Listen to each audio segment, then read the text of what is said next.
Hello guys, welcome back to review റേച്ചർ.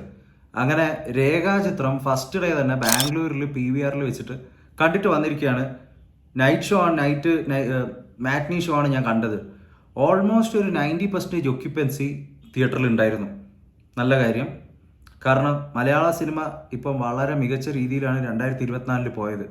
വളരെ നല്ല സിനിമകൾ ഇന്ത്യയിൽ തന്നെ കാഴ്ചവെച്ച രീതിയിൽ ഉണ്ടായിരുന്നു. പ്രത്യേകിച്ച് ആസിഫ് അലി എന്നുള്ളൊരു ആക്ടറിനെ നമ്മൾ നോക്കുകയാണെങ്കിൽ വളരെ മികച്ച പ്രകടനങ്ങൾ തന്നിട്ടുള്ള സിനിമകൾ തന്നു. അതിൻ്റെ പേഴ്സണൽ ഫേവറേറ്റ് എന്ന് പറഞ്ഞാൽ കിഷ്കിന്ദ കാണ്ഡം. ലെവൽ ക്രോസ് ഞാൻ OTTയിൽ വന്നപ്പോഴാണ് കണ്ടത്. നല്ലൊരു പെർഫോമൻസ് ആയിരുന്നു, നല്ലൊരു സിനിമയായിരുന്നു. പക്ഷേ തിയേറ്ററിൽ വേണ്ട രീതിയിൽ വിജയിച്ചിട്ടില്ല എന്നാണ് എനിക്ക് തോന്നുന്നത്. അതുപോലെ തന്നെ 2025 തുടക്കത്തിൽ തന്നെ ആസിഫ് അലി ഒരു സിനിമയായിട്ട് വന്നിരിക്കുകയാണ്. അപ്പോൾ ഈ സിനിമയുടെ ഒരു റെസ്പോൺസിലേക്ക് കടക്കുന്നതിൻ്റെ മുമ്പേ സ്പോയിലേഴ്സ് ഉണ്ടാവും ചെറിയ രീതിയിൽ. അപ്പോൾ കണ്ടിട്ടില്ലാത്ത ആൾക്കാർ സിനിമ കണ്ടിട്ട് ഈ റിവ്യൂ വന്നിട്ട് കേൾക്കുക. രണ്ടാൾക്കാരെ ചുറ്റിപ്പറ്റിയാണ് ഈ കഥ പോകുന്നത്. അതിൻ്റെ ഇടയിൽ പല കാര്യങ്ങളും വന്നു പോകുന്നുണ്ട്. മെയിൻ ആയിട്ടുള്ളത് ആസിഫ് അലിയും അനശ്വരയാണ്. അനശ്വരയുടെ ഒരു കാര്യം എന്ന് പറഞ്ഞു കഴിഞ്ഞാൽ ഓരോ സിനിമയിലും വളരെ മികച്ച പെർഫോമൻസ് ആണ് അനശ്വര കാഴ്ചവെക്കുന്നത്. അത് നമ്മൾ ഏത് സിനിമ എടുത്താലും നോക്കിയാൽ മതി. പക്ഷേ ഞാൻ സ്റ്റണ്ട് ആയത് അല്ലെങ്കിൽ അനശ്വര ഈസ് എ ഗുഡ് ആക്ട്രസ് എന്ന് എനിക്ക് തോന്നിപ്പിച്ച ഒരു സിനിമ എന്ന് പറഞ്ഞാൽ അത് നേരാണ്. പക്ഷെ ആസിഫ് അലിയുടെ ഒരു കാര്യം നോക്കുകയാണെങ്കിൽ ഒരിക്കലും ആസിഫ് അലി ഇത്രയും റേഞ്ചുള്ളൊരു മനുഷ്യനാണെന്ന് ഒരിക്കലും പണ്ടത്തെ കാലത്തൊന്നും നമ്മൾ ഒരു 10 വർഷം മുന്നേ നമ്മൾ ചിന്തിച്ചിരുന്നെങ്കിൽ നമുക്ക് ചിലപ്പോൾ വിശ്വസിക്കാൻ പറ്റില്ല. ഇതുപോലുള്ള കഥാപാത്രങ്ങൾ ആസിഫ് അലി ചെയ്യുമോ? കിഷ്കിന്ദ കാണ്ഡത്തിലത്തെ പോലെയുള്ള ചെയ്യുമോ? അല്ലെങ്കിൽ ലെവൽ ക്രോസത്തെ പോലെയുള്ള ചെയ്യുമോ? അതൊന്നും നമ്മൾ ഒരിക്കലും ഒരു 10 കൊല്ലം മുമ്പേ ചിന്തിച്ചിട്ടുണ്ടാവില്ല. ആസിഫ് അലി എന്നുള്ളൊരു ആക്ടർ കുറേ യോയോ ആയിട്ടുള്ള ക്യാരക്ടേഴ്സ് ഉണ്ടാവും, അടിച്ചുപൊളി ക്യാരക്ടർ ഉണ്ടാവും. അങ്ങനെയൊക്കെയായിരുന്നു ഞാൻ വിചാരിച്ചിരുന്നത്. പക്ഷെ ഇപ്പോൾ ഓരോ പ്രേക്ഷകരെയും പല പല വ്യത്യസ്തമായിട്ടുള്ള സംഭവങ്ങൾ ചെയ്ത് നമ്മുടെ സ്ലീവാച്ചനും അങ്ങനെ പല റോൾസ് ചെയ്ത് ഇപ്പോൾ അങ്ങനെ പല സംഭവങ്ങളാണ് ആസിഫ് അലി കൊണ്ടുവരുന്നത്. അപ്പോൾ സിനിമയുടെ ഒരു അനുഭവം എനിക്ക് എങ്ങനെ ഉണ്ടായിരുന്നു ചോദിച്ചു കഴിഞ്ഞാൽ എനിക്ക് സത്യം പറഞ്ഞാൽ കുറച്ച് പ്രതീക്ഷ ഉണ്ടായിരുന്നു. ഇവരുടെ ഇൻ്റർവ്യൂസിലും കാര്യങ്ങളൊക്കെ നമ്മൾ നോക്കുകയാണെങ്കിൽ തന്നെ അവർ പറഞ്ഞിട്ടുണ്ട് ഇതിങ്ങനെ ഭയങ്കര ത്രില്ലർ സിനിമയോ അല്ലെങ്കിൽ ത്രില്ലർ ആണോ എന്ന് തന്നെ പറയാൻ പറ്റില്ല, ഒരു കേസ് അന്വേഷണമാണ്. അപ്പോൾ അത് ഒരു വ്യത്യസ്തമായിട്ടുള്ള രീതിയിൽ, അതായത് ആൾട്ടർനേറ്റ് ഹിസ്റ്ററി അങ്ങനെ ഒരു രീതിയിൽ അവതരിപ്പിച്ചിരിക്കുന്നത്. അതായത് ഇപ്പോൾ അവിടെ നമ്മുടെ കാതോരത്തിൻ്റെ ആ ഒരു സിനിമ അല്ലെങ്കിൽ ആ ഒരു വിഷ്വൽ ഒരുപാട് ആൾക്കാർ, ആ സിനിമ കണ്ടിട്ടില്ലാത്ത ആൾക്കാർ ആ പാട്ടെങ്കിലും കണ്ടിട്ടുണ്ടാവും. കാരണം അത്രയും ഫേമസ് ആയിട്ട് പണ്ടത്തെ TVയിലൊക്കെ എപ്പോഴും ഒരു കാലത്തൊക്കെ ഓടിക്കൊണ്ടിരുന്ന, കുറച്ച് കാലങ്ങൾ മുമ്പൊക്കെ TV ഒക്കെ കാണുന്ന ആൾക്കാരായിരുന്നെങ്കിൽ അതൊക്കെ എപ്പോഴും ഓടിക്കൊണ്ടിരുന്ന സംഭവമാണ്. അപ്പോൾ അതിനെ ബേസ്ഡായി അതിൻ്റെ ഒരു ബാക്ക് സ്റ്റോറി ഇങ്ങനെ ഒരു കാര്യങ്ങൾ നടക്കുന്നു. അതൊരു പുതിയ അറ്റംപ്റ്റാണ്, ഒരു new way of story telling ആണ് അതിൽ കാഴ്ചവെച്ചത്. പക്ഷേ എന്തോ എനിക്ക് വേണ്ട രീതിയിൽ സിനിമ സാറ്റിസ്ഫാക്ടറി ആയിരുന്നില്ല. ഞാൻ കുറച്ച് പ്രതീക്ഷിച്ചിരുന്നു.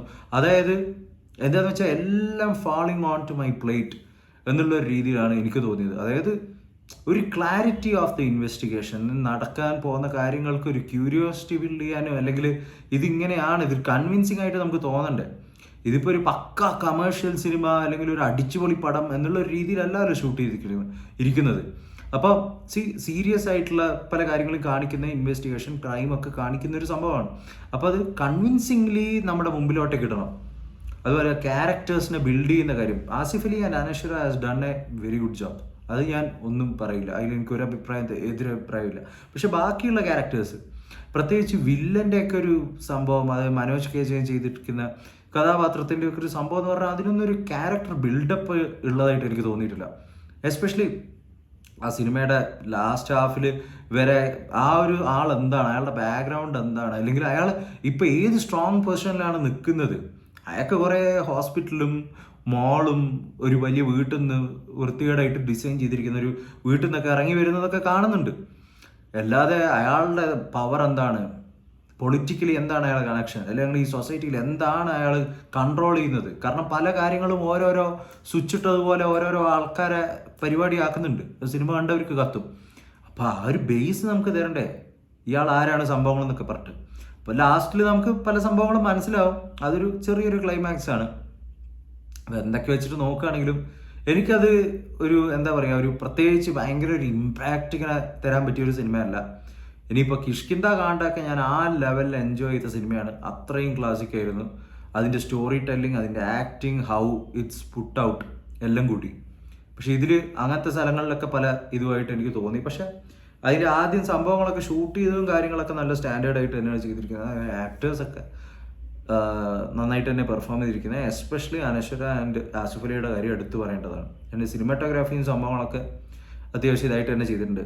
പക്ഷേ ഒരു കോമൺ ഓഡിയൻസിൻ്റെ ഒരു പൾസ് വെച്ചിട്ട് നോക്കുകയാണെങ്കിൽ ഇപ്പോൾ ആ സിനിമ എനിക്ക് തോന്നുന്നു ഒരു 60-70% ആൾക്കാർക്ക് ഇഷ്ടപ്പെട്ടിരിക്കാനാണ് സാധ്യത. പക്ഷെ ചില ആൾക്കാർ വൺ ടൈം വാച്ചബിളൊക്കെ ആയിട്ട് പറയുന്നുണ്ട്. വലിയ അവകാശവാദങ്ങളൊന്നും ഇവർ തന്നെ സിനിമയുടെ ആൾക്കാർ തന്നെ വന്നിട്ടില്ല. അപ്പം പിന്നെ നമുക്കും അറിയില്ല, അങ്ങനെ വലിയൊരു സംഭവമൊന്നുമല്ല. ഒരു സാധാരണ ഒരു സിനിമ നമുക്ക് ഒരു പ്രാവശ്യം ഇരുന്നിട്ട് കാണേണ്ട ഇങ്ങനത്തെ സംഭവങ്ങൾ ഒരു പ്രത്യേക ഒരു തരത്തിലാണ് അതിൻ്റെ കഥ പറയുന്ന രീതിയും. അതുപോലെ ഒറിജിനൽ ആയിട്ടുള്ള പല ക്യാരക്ടേഴ്സിനും ഇതിൽ ഉപയോഗിച്ചിട്ടുണ്ട്. അത് എന്റെ ഉപയോഗത്തിൽ മമ്മൂട്ടീനെ വളരെ ഡീസൻ്റ് ആൻഡ് നീറ്റായിട്ട് തന്നെ അവതരിപ്പിച്ചിട്ടുണ്ട്. അത് നമ്മൾ എടുത്തു പറയണം. അതുപോലെ തന്നെ പല പല ആൾക്കാർ വന്നു പോകുന്നുണ്ട്. കമലിൻ്റെ ഉപയോഗിച്ചിരിക്കുന്ന രീതി, അവരെയൊക്കെ അഭിനയിപ്പിച്ചിരിക്കുന്നത്, അത് ഒരുപാട് ആൾക്കാരുണ്ട്. ഈവൻ ഫെഫ്കേത്ത ആൾക്കാർ വരെ റിയൽ ആൾക്കാരെയാണ് വെച്ചിട്ട് ചെയ്തിരിക്കുന്നത്. അപ്പോൾ അങ്ങനത്തെയൊക്കെ സംഭവത്തിലൊക്കെ ഒരു കൗതുകമുണ്ട്. പക്ഷെ സ്റ്റോറിയുടെ ഒരു ഹോൾ ആ ഒരു മിസ്റ്ററി അല്ലെങ്കിൽ ഒരു ഈ ക്രൈം അന്വേഷിക്കുന്ന രീതിയിലുള്ളൊരു കൺവിൻസിങ് എനിക്ക് കുറവായിരുന്നു. ആ ഒരു കൺവിൻസിങ് പോയിന്റ് എന്ന് പറഞ്ഞു കഴിഞ്ഞാൽ. അപ്പോൾ ഓവറോൾ എൻ്റെ ഒരു എക്സ്പീരിയൻസ് ഇതാണ് ഈ സിനിമ കണ്ടതിൽ വെച്ചിട്ട്. നിങ്ങൾക്ക് ഇത് സിനിമ കണ്ടിട്ട് ഇത് ഭയങ്കരമായിട്ട് തോന്നിയോ? എന്താണ് നിങ്ങൾക്ക് ഏറ്റവും കൂടുതൽ ഇഷ്ടപ്പെട്ടത്? അല്ലെങ്കിൽ ഒരു വൺ ടൈം വാച്ചബിൾ ആയിട്ടാണോ തോന്നിയത്? എന്താണ് തോന്നുന്നതെന്ന് വെച്ചാൽ കമൻറ്റ് ഓൺ ബിലോ. കേൾക്കാനും അറിയാനും എനിക്ക് താല്പര്യമുണ്ട്. ഇതുപോലെയുള്ള റിവ്യൂസ് കാണണമെങ്കിൽ please subscribe to channel. Will come with another movie next week. Until then take care and bye by.